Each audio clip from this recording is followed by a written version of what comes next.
सत्य कथा, पुरुषार्थ कथा, सुनो सुनो सिद्धांत कथा।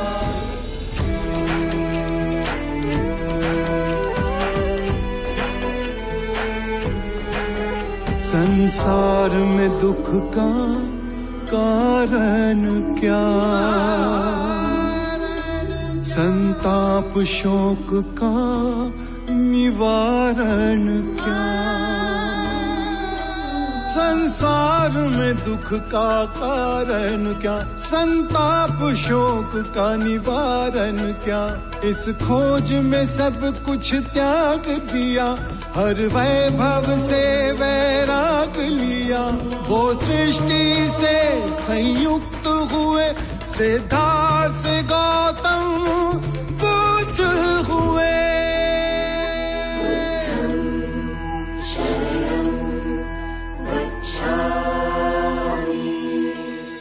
तुमने मुझे सही पहचान लिया था। मैं अहंकार के बद में चूर, न कभी स्वयं को समझ सका और न ही तुम्हारी बातों को। प्रतिशोध तो ऐसा होगा मान्यिका कि बुद्ध स्वयं आत्महत्या करने पर विवश हो जाएगा। मुनि गौतम, आपको मुझ अबला की कोई चिंता नहीं जिसे आपने गर्भवती बनाया है? आइए, मगध के शिरोमणि परम ज्ञानी ब्राह्मण जो अब भिक्षु बन गए हैं। बड़ा खेद हुआ आपका ये परिवर्तन देख। महाराज, यदि आप मेरी दीक्षा से क्रोधित हैं तो मुझे भी खेद है। उतना खेद नहीं जितना हमें है। आपने अपनी पूरी ब्राह्मण जाति को, मगध को, हमें लज्जित किया है और हमारे जले पे नमक छिड़कने के लिए उस बुद्ध के अनुयायी बन गए हैं आप। बुद्ध के सामने शीश अनायास ही झुक जाता है। आपने मगध नरेश के सम्मान के शीश को झुकाया है और अब आपके शीश पर मगध की जवाबदेही बनती है। जब मैं बुद्ध से विवाद करने आया तो मैं ज्ञान के अहंकार में था, और जब मैंने बुद्ध का तेज देखा तो मेरे अहंकार का शीश टूट गया और अपमान हुआ हमारा। हमने आपको बुद्ध को पराजित करने के लिए बुलाया था, पलट आप ही बुद्ध से पराजित हो गए। महाराज, मैं संघ की शरण में इसलिए नहीं आया कि मैं आपका, जाति का, धर्म का अपमान करूं, किंतु मैं संघ की शरण में इसलिए आया हूं महाराज कि मैं जीवन में कभी परम धर्म के किसी मार्ग को पा सकूं। सुख दुख से परे शांति के मार्ग पर। सुख दुख से परे जा रहे हैं, अपने कर्मों के दंड को भुगते बिना। महाराज, आप जैसा उचित समझें करें। सागर के गर्भ में समाहित पृथ्वी पर जब हम विजय प्राप्त करते हैं तो हमारी तृष्णा और बढ़ जाती है, और सागर से परे की पृथ्वी को भी जीतना चाहते हैं। जिस प्रकार मनुष्य लोभी होता है, उसी प्रकार सागर भी लोभी होता है। वो सदैव जल की इच्छा रखता है, और जिसने अपने आप को जीत लिया उसने महाराज ब्रह्मांड को जीत लिया। अब एक और शब्द नहीं। मैंने आपको यहां धर्म की चर्चा के लिए नहीं बुलाया। आप स्वयं को जीतने जा रहे हैं, दुख से जीतने जा रहे हैं, है ना? तो देखें कि आप दुख पर विजय पा सके। ले आओ।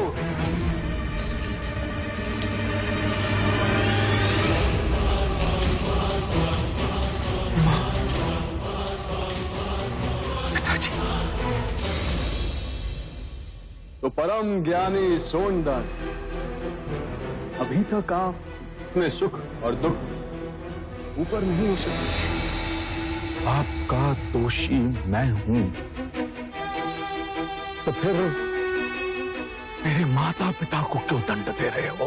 आपके बुद्ध कहते हैं कि हम सब परस्पर जुड़े हुए हैं, तो दंड आप पाए या आपके माता पिता, अंतर क्या है? हम तो केवल ये देखना चाहते हैं कि दंड का अधिक प्रभाव कहां पड़ता है। मुझे क्षमा कर दे। पुत्र, तुम जी छोटा न करना। तुम जिस पथ पर चले हो उसे सिद्ध हो गया है कि ब्राह्मण वही है जिसे परम ज्ञान प्राप्त करने की सच्ची लगन है। हमारा आशीष सदैव तुम्हारे साथ है। ले जाओ इन्हें।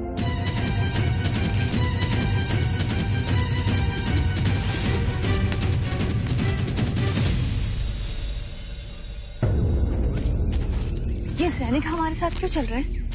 हमारी सुरक्षा के लिए। वन में कई प्रकार के संकट आ सकते हैं। हम जानते थे आप हमें कारावास से छुड़ाने अवश्य आएंगे, किंतु आपको आने में इतने दिन क्यों लग गए? मुक्त तो मैं तुम्हें उसी दिन कर देता मालविका, पर क्या करता? बुद्ध को मगध से जैतवन लाने के लिए जितने दिन लगे उतने दिन तो रुकना ही था। पर अब बुद्ध जैतवन पहुंच चुके हैं। समय आ गया है कि तुम्हें भी वहां पहुंचा दिया जाए जहां तुम सदा सदा के लिए सुरक्षित रहो। धन्यवाद।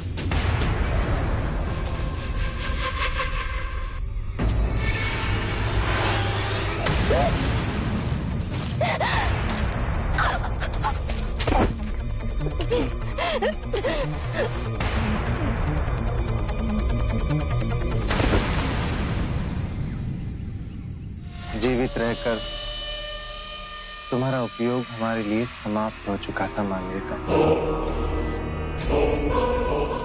पर तुम्हारा शव हमारे बहुत काम आएगा।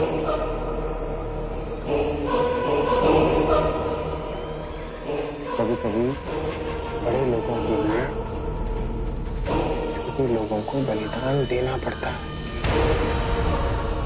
बुद्धम शरणं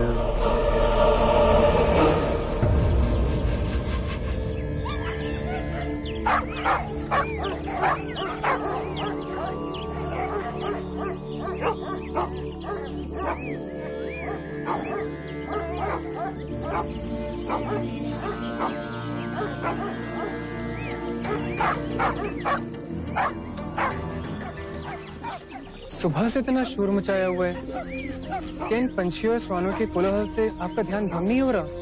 जो ध्यान कोलाहल से भंग हो जाए उसे ध्यान नहीं कहते। क्षमा बुद्ध। कुछ तो है जो इन पंछियों और श्वानों को संताप दे रहा है। जाकर देखो क्या है कुटिया के पीछे जो ये इतने उत्तेजित हो रहे हैं।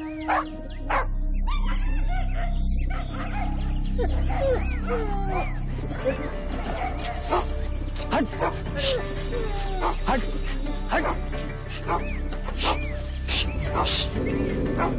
हट।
लगता है बहुत गहरा षड्यंत्र रचा गया है।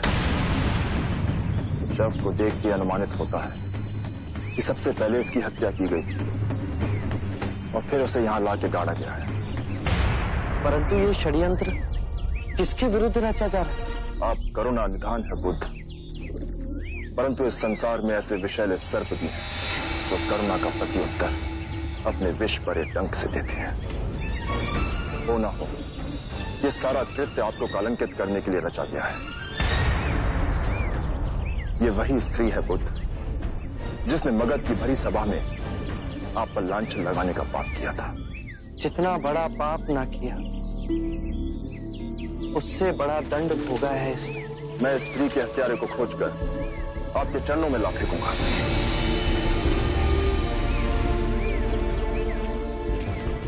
आनंद, इसके अंतिम संस्कार की व्यवस्था की जाए।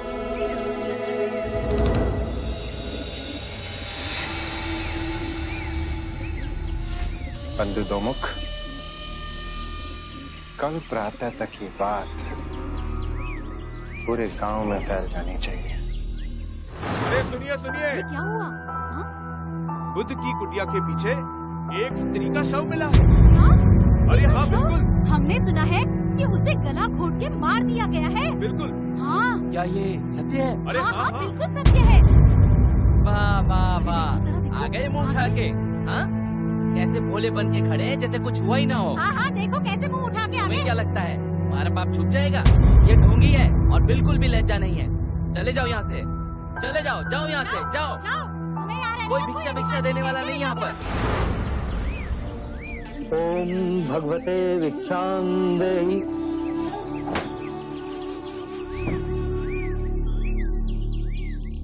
क्या ये सच है कि आपके संग में किसी स्त्री की हत्या करके उसका शव गाड़ दिया गया था और फिर वो शव बुद्ध की कुटिया के समीप पाया गया है? जाओ कोई और घर खोजो। किस मुंह से भिक्षा मांगने आए हैं आप? हम हत्यारों को भिक्षा नहीं देते हैं। जाओ यहाँ से।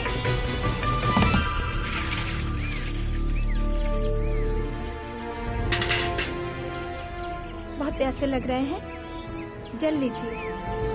लोग तो कुछ भी बात बनाए, हमें बुद्ध पे विश्वास है।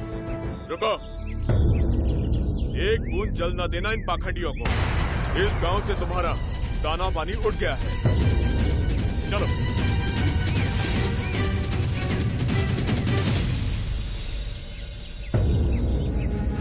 इनका स्वास्थ्य पहले ही ठीक था और जब से गांव वालों ने भिक्षुओं का बहिष्कार किया तब से इसके गले में अन्न का एक दाना नहीं उतरा। अगर इसी तरह से भूखा रहा तो इसके प्राण निकल जाएंगे। वो अज्ञानी है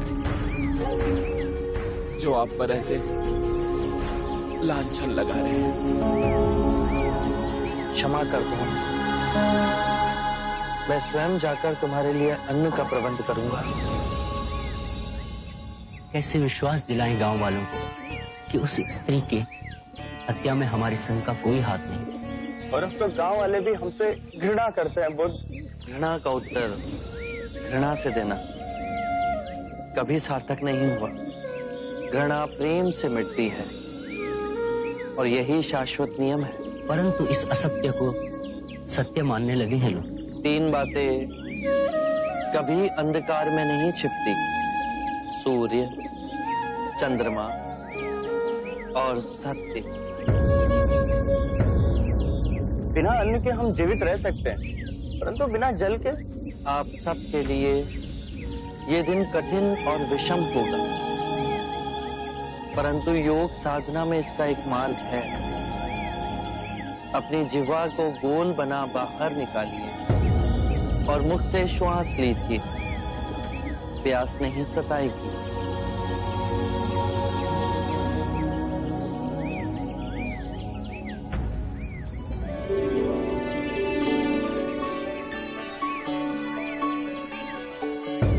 ये फलों की टोकरियां कहां से आई? कदाचित हमारे संघ की परिस्थिति की जानकारी पूरे प्रदेश में फैल गई। क्षमा करना हमें बुद्ध, पहले पता ना था। मार्ग में जो बन पाया ले आए। जिसे बुरा कहते हैं, अगर उसके 10 हाथ हैं, तो जो अच्छा है उसके 100 हाथ हैं। इसे ले जाइए।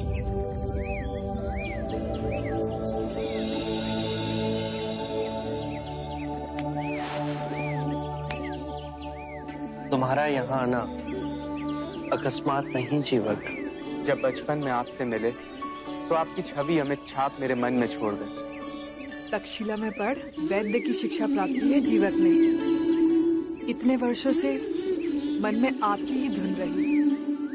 आपके चरणों में अपनी विद्या समर्पित करने आ ही रहे थे, ये दुखद समाचार हमें मिला। हमसे जो बन पाया ले आए। आभार तुम्हारा, पर अपने जीवन की सबसे अनमोल निधि जीवक को तुम स्वयं ले आई। ये शुभ है। एक माँ अपने पुत्र को ऐश्वर्य का मार्ग छोड़ संन्यास के मार्ग पर स्वेच्छा से लाए। ये बहुत सराहनीय है आम्रपाली। किसी अदृश्य डोर ने आपको हमसे बांधा है पति। जीवक की परम इच्छा थी कि अपने आयुर्वेद के ज्ञान को संघ की सेवा में लगाएगा। चिकित्सा की यहाँ अधिक आवश्यकता होगी यदि आप इसे स्वीकारें।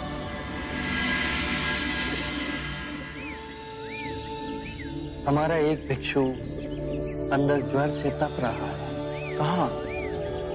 आइए, मैं आपको ले चलूं।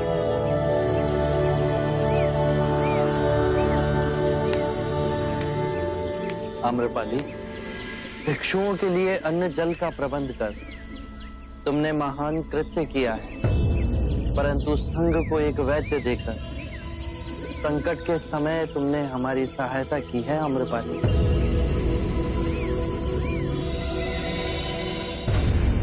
आपको विश्वास है कि मानविका के घर से हमें उसकी हत्या का कोई प्रमाण मिल सकता है?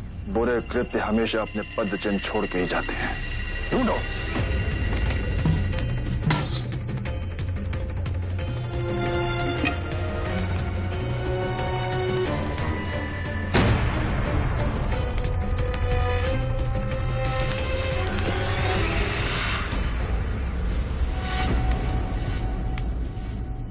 इतना कीमती हार और इस झोपड़ी में?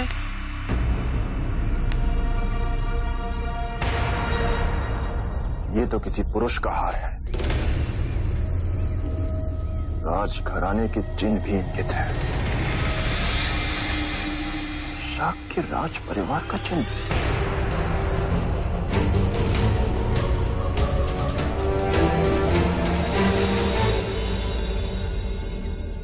ये हार हमें मानविका के घर से मिला। इस पर शाक के देश का चिन्ह देख कुछ समझ नहीं आया हमें। सोचा तुरंत आपके पास ले आऊं। ये देख के तो लगता है कि मानविका का संबंध शाक के देश के किसी राजस्वी व्यक्ति से था। हो न हो वो व्यक्ति आपको कलंकित करने की चेष्टा कर रहा है। मुनिवर, आपके अनेक भिक्षु स्वयं शाक के राजकुमार हैं। क्या उनमें से किसी को इस हार के संबंध में कुछ पता है? आभूषणों का परित्याग किए मुझे असंख्य वर्ष हो गए। मुझे इनकी पहचान भी नहीं। मेरे संघ में कोई भी आभूषण नहीं पहनता।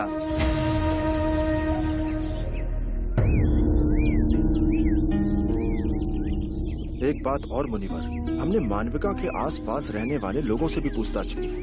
एक ने बताया कि लगभग 1 वर्ष पूर्व एक राजस्वी व्यक्ति मानविका के साथ रात्रि में उसके घर गया था। बुद्ध, ये बात और स्पष्ट कर देती है, ये सारा कृत्य रचा गया है आपको और भिक्षुओं को कलंकित करने के लिए। इस दुखदपूर्ण घटना से आपका कोई संबंध नहीं है। ये सुनकर महाराज प्रसन्नजीत अत्यंत ही प्रसन्न होंगे। मैं कल से ही आसपास के सारे गांव में ढोल पिटवाते हुए संदेश भिजवाऊंगा कि बुद्ध और उनके सारे भिक्षु निर्दोष हैं। आपके संघ को लेकर लोगों ने जिस प्रकार का विष उगलना शुरू कर दिया है, अब उसे समाप्त होना चाहिए।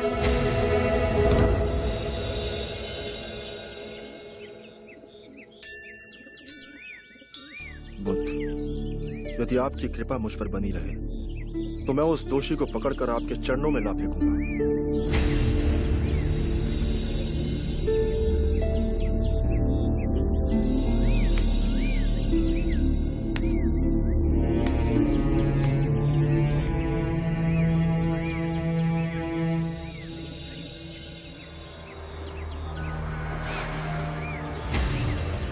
बुद्ध, 1 वर्ष पहले हमारे संघ में शाक्य कुल से दीक्षा लेने वाला तो एक ही व्यक्ति है, देवदत्त।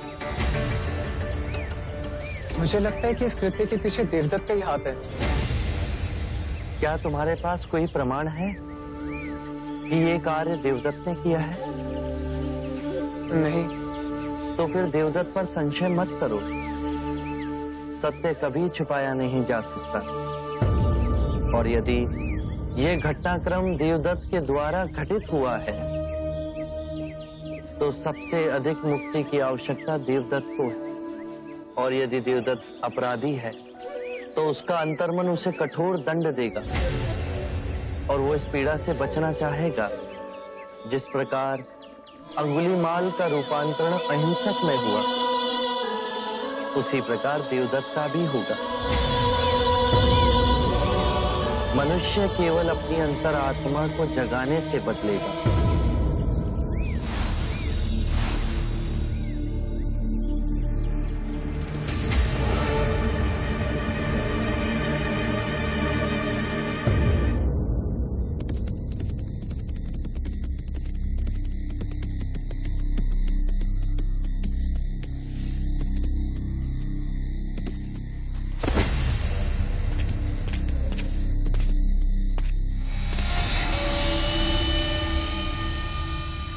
महाराज, सबके सामने मिलना उचित न था।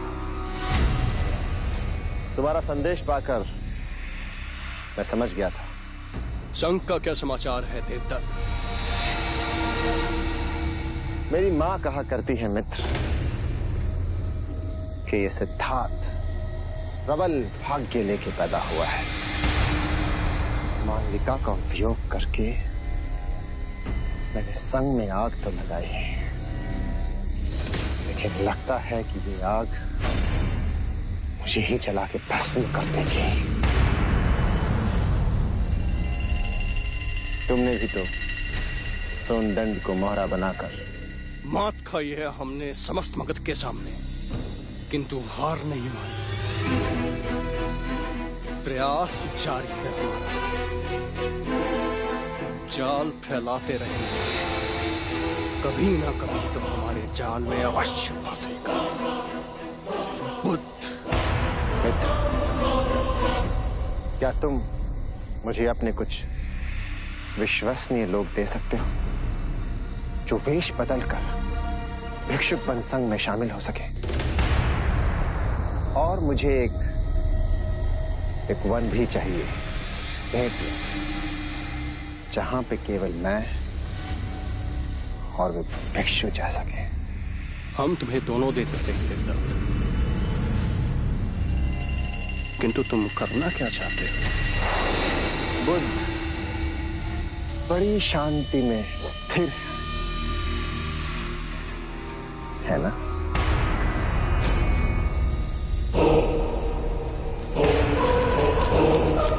जब संग में आग लगेगी और चारों ओर से बुद्ध को घेर लेगी, तब देखते हैं शांति कैसे स्थिर रहती है।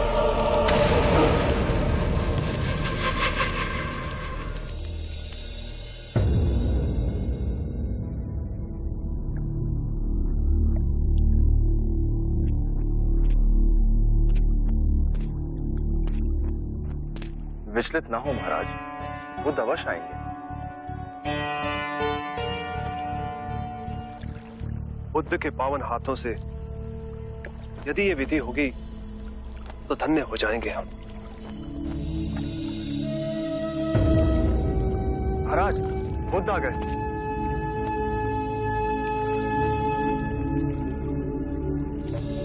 प्रणाम। एक विनती है आपसे। कहिए राजन। पिछले कई दिनों से मेरे स्वप्न में मेरे पिताश्री आ रहे हैं। मैंने ब्राह्मणों से भी इसका अर्थ पूछा तो उनका कहना था कि तुम्हारे पिताश्री को शांति नहीं मिली, उनके लिए पूजा करनी होगी, यज्ञ संपन्न करना होगा। आप तो परम ज्ञान का स्वरूप है, तो विनती है आपसे कि पूजा विधि आप ही के हाथों से हो। जो मेरे पिताश्री तक पहुंचे उन्हें मुक्ति मिले, जीवन मरण के इस चक्र से वो मोक्ष पाले। अवश्य राजन। आप मिट्टी के 2 घड़े मंगवाइए, एक में घी भरवाइए और एक घड़े में कंकड़ पत्थर भरवाइए, और उन दोनों घड़ों के मुंह कपड़े से बंधवा दीजिए और उन्हें लेकर नदी के तट पर आइए। मैं वहीं आपकी प्रतीक्षा करूंगा। मैं भी इसका प्रबंध करता हूं महाराज।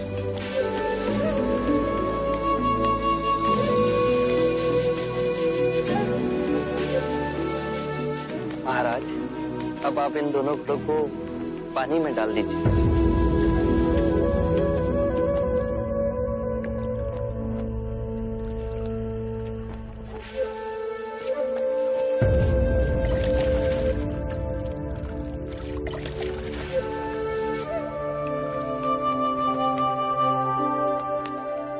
महाराज, अब इन दोनों घड़ों को आप तोड़ दीजिए।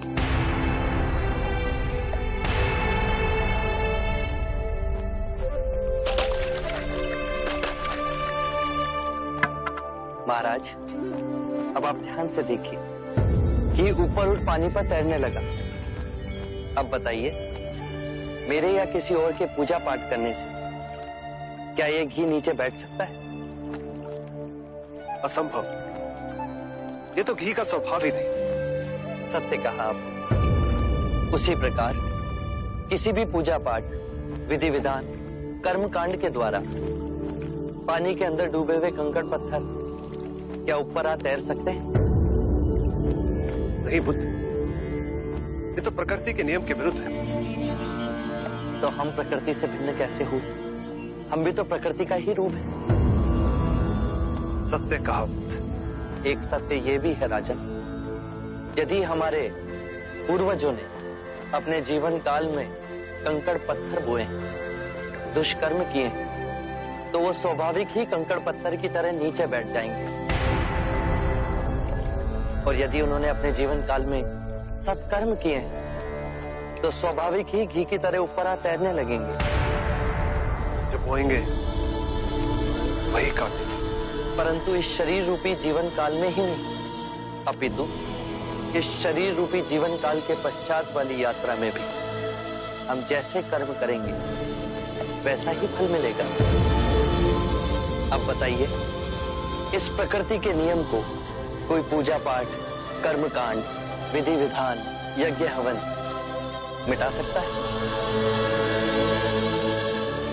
राजन, मैं भी इसको नहीं बदल सकता। केवल अच्छे कर्म ही मनुष्य की मुक्ति का द्वार खोलेंगे। कैसी तलवार है आपके हाथ में, जो एक क्षण में सारे झूठ काट केवल ज्ञान को प्रकाशित करती है। ना जाने कितने जन्मों और भटकता हूं यदि आपकी कृपा ना होती। इस एक क्षण में आपने अपनी अदृश्य तलवार से मेरे अहंकार का सर भी काट दिया। धन्य है प्रभु।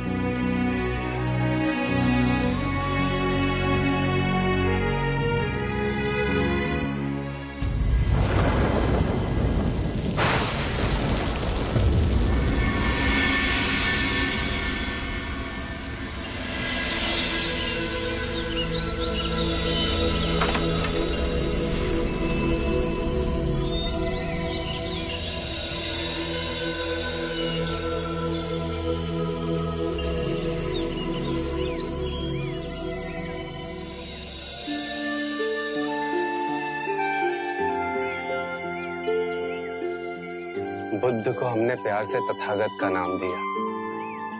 72 वर्ष की आयु हो गई है, पर क्षिप्त आत्माओं को ज्ञान का जल पिलाने वे हर दिवस आते हैं।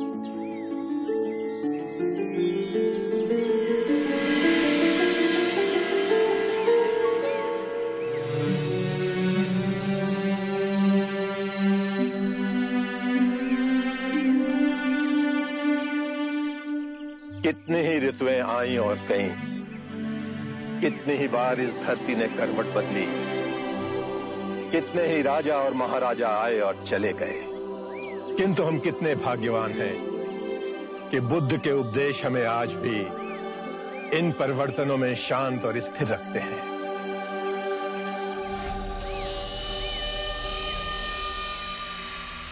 जिस बात पे आप इतना गर्व कर रहे हैं, उस बात ने मेरी चिंता को और तीव्र कर दिया है महाकश्यप जी।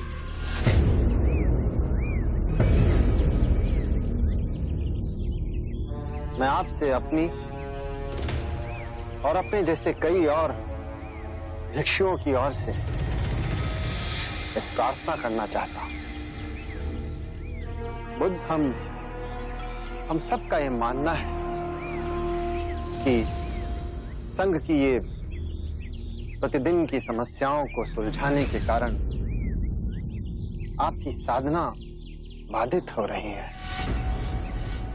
साधना की नई पद्धतियां, नए मार्ग को खोजने में बड़ी कठिनाई हो रही है। और वैसे भी पिछले कुछ वर्षों में जो घटनाएं घटी हैं, संघ में उभरे मतभेद, स्त्रियों का संघ में प्रवेश, मानविका की घटना, इन सब ने कहीं ना कहीं आपको बड़ा कष्ट पहुंचाया है, बड़ा दुख हुआ है आपको इनसे। और वैसे भी पिछले कुछ माह से आपका स्वास्थ्य अब पहले जैसा नहीं रहा। आप जो कहना चाहते हैं आप उस पे आए। अवश्य, मैं केवल ये कहना चाहता हूं कि बुद्ध को अब विश्राम की आवश्यकता है। इन्हें अपना शेष जीवन शांतिपूर्ण तरीके से जीना चाहिए। इस संघ की प्रतिदिन की कलह से आप इन्हें अब मुक्त करें। आप अपना मत बताइए देवदत्त, बुद्ध के विषय में कृपया अपने अनुमान मत लगाइए। बुद्ध, मेरा ये मानना है कि आपको संघ के संचालन में अब कष्ट होने लगा है। आप स्वयं को अब इस कार्यभार से मुक्त करें। निवृत्त हो।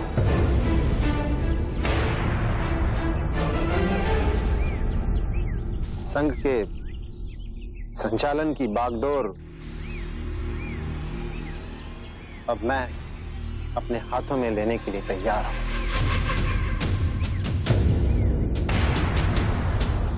सभी भिक्षुओं के नेतृत्व का बेड़ा मैं उठा लूंगा, आप निश्चिंत रहिए। हमारे लिए विचार ही असहनीय है कि बुद्ध के अलावा संघ का कोई और चालक हो।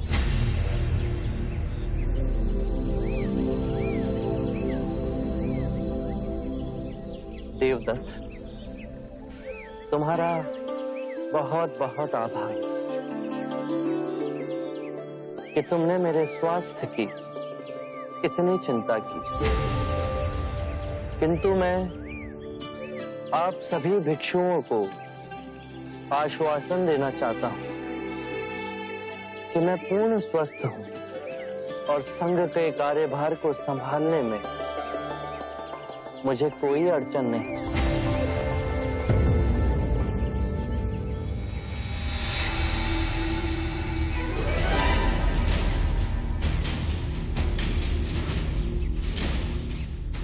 देखिए आप बुद्ध, और केवल यही नहीं, इनके अलावा और भी बहुत से भिक्षु हैं बुद्ध, जो मेरी बात से सहमत है।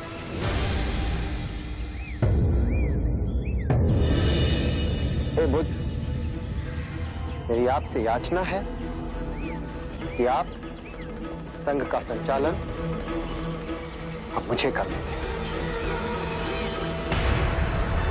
और स्वयं अवकाश ले लें।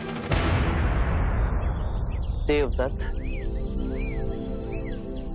तुमने अपनी बात कही, अब मैं अपनी बात कहूं। आप सभी अपना आसन ग्रहण करें।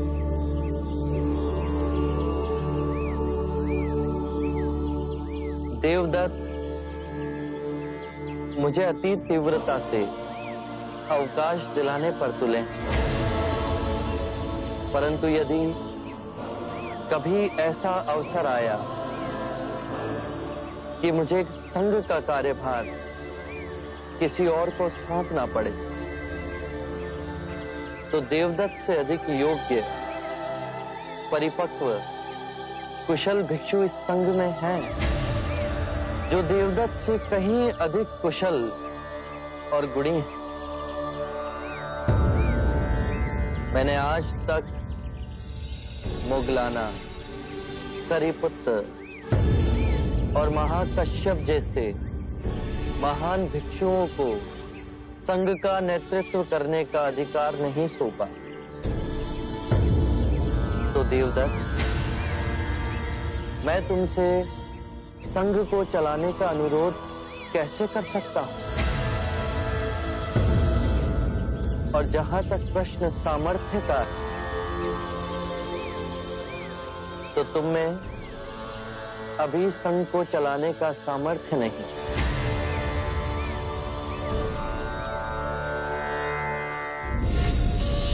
देवदत्त जी, दिल छोटा मत कीजिए। संघ की बागडोर इतनी आसानी से हाथ में नहीं आएगी। अंत में निकला तो वही ना। बुद्ध भी सामान्य मनुष्य की भांति सत्ता के लालची ही निकले। अपना आसन किसी दूसरे को देने में संकोच कर रहे हैं। ये बुद्ध जब सिद्धार्थ थे ना, तब भी इनकी मनोवृत्ति बिल्कुल ऐसी थी। सच में?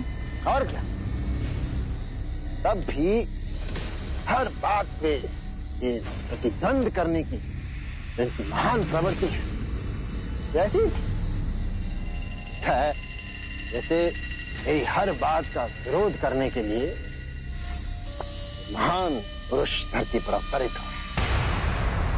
वो कहते हैं सिद्धार्थ बुद्ध हो गए। आश्चर्य। लक्षण तो आज भी वही है, वही के वही सिद्धार्थ के। ये तब भी मेरा शत्रु था, ये आज भी मेरा शत्रु ही है। लेकिन अब इसकी मनमानी चलने नहीं दूंगा, नहीं चलने दूंगा तेरी मनमानी।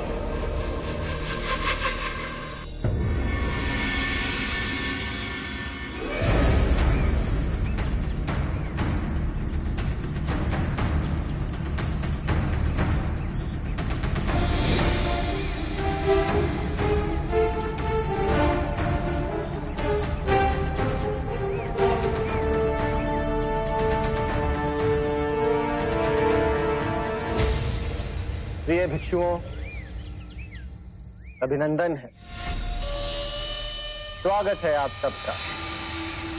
सर्वप्रथम मैं आभार व्यक्त करना चाहूंगा हमारे महाराज अजातशत्रु का, जिन्होंने गयासीस वन की ये भूमि हमें दान भेंट की। आभार है हमारे कुलगुरु का, जिन्होंने सदैव हमारा समर्थन किया। प्रिय भिक्षुओं, आप में से अधिकांश मेरे द्वारा ही दीक्षा प्राप्त है। आपका गुरु होने के नाते ये मेरा कर्तव्य भी है और अधिकार भी कि अपने विचार और अपनी चिंता आप सबके समक्ष मैं रखूं। आज मेरी चिंता का केवल एक ही कारण है, संघ का संचालन। मैंने आदरणीय बुद्ध से हाथ जोड़कर कई बार ये विनम्र निवेदन किया कि वे संघ से निवृत्त होकर साधना की नई पद्धतियां नए विचार और नए मार्ग को खोजें, जिससे आप सभी भिक्षुओं का कल्याण हो सके। किंतु बुद्ध ने मेरी बात नहीं मानी। मैंने हाथ जोड़कर उनसे विनम्र निवेदन किया कि बुद्ध, हमारे संघ पे ये आरोप है कि यहाँ पे केवल क्षत्रियों को और ब्राह्मणों को प्रवेश मिलता है। आप स्वयं देखिए कि बुद्ध के प्रथम अनुयायी राजघराने के ही लोग, जो बचे खुचे रिक्त स्थान हैं उन्हें ब्राह्मणों ने भर दिया। यही बात मैं बार बार बुद्ध को समझाने का प्रयास करता हूं कि हमारे संघ में निम्न जाति के वर्ग के लोगों को ही प्रवेश मिलना चाहिए। लेकिन बड़ी कठोरता के साथ बुद्ध मेरे इस प्रस्ताव को ठुकरा देते। अरे, ये तो बहुत बड़ा अन्याय है। हमारे महाराज स्वयं इस बात से कितने चिंतित हैं और इसीलिए मैंने अपने समर्थक भिक्षुओं को अलग से यहां पर बुलाकर ये बात समझानी अनिवार्य समझी। मैं आपसे अनुरोध करता हूं कि कृपा करके आप इस बारे में विचार अवश्य करें। यदि आप चाहें तो बुद्ध के पास जाकर मेरी बात दोहरा सकते हैं और उन्हें यह समझाने का प्रयत्न करें कि आज संघ में परिवर्तन अनिवार्य है और यदि ये परिवर्तन नहीं हुआ तो ये संघ निश्चित रूप से बिखर जाएगा। आप सब मेरी इस बात पे विचार अवश्य करें।